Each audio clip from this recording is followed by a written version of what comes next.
कृष्णाचं नाव विठ्ठल कसं पडलं आणि मग पंढरपूरला विठुरायाची आणि रुक्मिणीची मूर्ती एकत्र का नाही?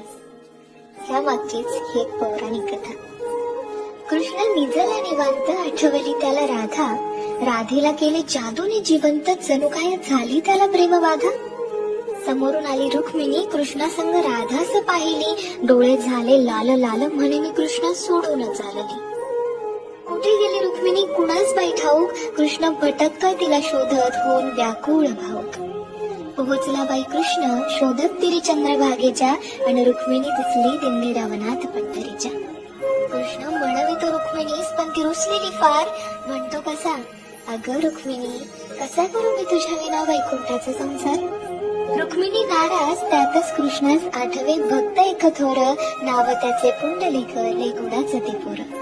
पुंडलिकाच्या घरी आली कृष्णाची गबाई स्वारी, पुंडलिक करीतो आई बापाची सेवा, ठेवून उभा विटेवर कृष्णाला दारी.